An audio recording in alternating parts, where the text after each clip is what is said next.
হরে কৃষ্ণ দর্শক বন্ধুরা, আশা করছি আপনারা সকলেই রাধা মাধবের কৃপায় ভালো আছেন। আজ আমরা শ্রীমদ্ ভগবত গীতার নবম অধ্যায় রাজগুচ্ছ যোগের 4 নম্বর শ্লোকটি পাঠ করব।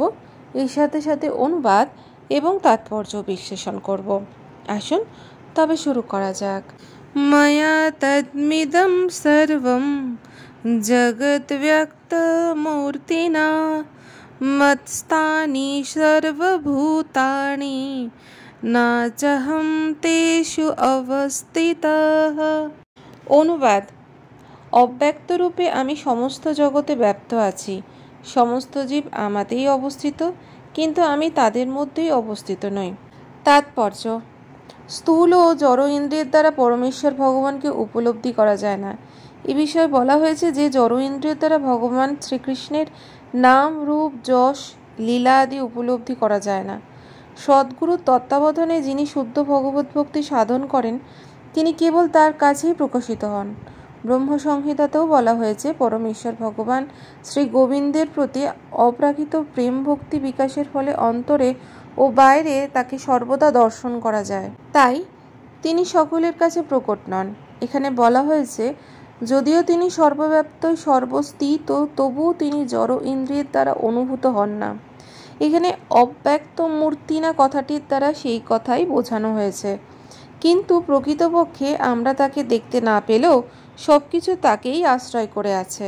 সপ্তম অধ্যায়ে আমরা যে বিষয়ে আলোচনা করেছি, সমগ্র মহাজাগতিক সৃষ্টি ভগবানের কেবল দুটি শক্তি, উৎকৃষ্ট চিন্ময় শক্তি ও নিকৃষ্ট জড়শক্তির সমন্বয়ে গঠিত। সমস্ত ব্রহ্মাণ্ডে সূর্যকিরণের বিস্তারের মতন ভগবানের শক্তিও সম্পূর্ণ সৃষ্টিতে বিস্তৃত এবং সব কিছুই সেই শক্তির আশ্রয় বিদ্যমান। কিন্তু তা বলে এই সিদ্ধান্ত করা উচিত নয় যে সর্বব্যাপ্ত হওয়ার ফলে ভগবান তার ব্যক্তিগত সত্তা হারিয়ে ফেলেছেন। এই যুক্তিতে ভ্রান্ত বলে প্রতিপন্ন করবার জন্য ভগবান বলেছেন, আমি সর্বব্যাপক এবং সব কিছুই আমাকে আশ্রয় করে আছে, কিন্তু তবুও আমি সব কিছুর থেকেই স্বতন্ত্র।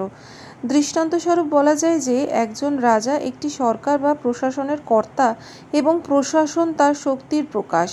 বিভিন্ন প্রশাসনিক বিভাগগুলি তার বিভিন্ন শক্তি এবং প্রতিটি বিভাগ তার ক্ষমতার আশ্রয়াধীন। তবু তিনি স্বয়ং প্রতিটি বিভাগে ব্যক্তিগতভাবে বর্তমান থাকেন না। এটি অবশ্য একটি স্থূল উদাহরণ। সেই রকমই প্রকাশিত যা কিছু আমরা দেখি এবং জড়জগতে ও চিন্ময় জগতে সৃষ্ট সব কিছুই পরমেশ্বর ভগবানের শক্তিকে আশ্রয় করে বর্তমান। ভগবানের বিভিন্ন শক্তির প্রসারণের ফলে সৃষ্টির উদ্ভব হয় এবং ভগবদ্গীতাতে সেই সম্বন্ধে বলা হয়েছে, তার বিভিন্ন শক্তির প্রসারণের মাধ্যমে তিনি ব্যক্তিগত প্রতিরূপে সর্বত্রই বিদ্যমান। তাহলে দর্শক বন্ধুরা, এই ছিল আমাদের শ্রীমদ্ ভগবত গীতার নবম অধ্যায় রাজগুচ্ছ যোগের 4 নম্বর শ্লোকের তাৎপর্য। আগামী পর্বে আপনাদের সাথে আবার দেখা হবে পরবর্তী শ্লোক নিয়ে। আপনারা ভালো থাকুন, সুস্থ থাকুন। রাধে রাধে।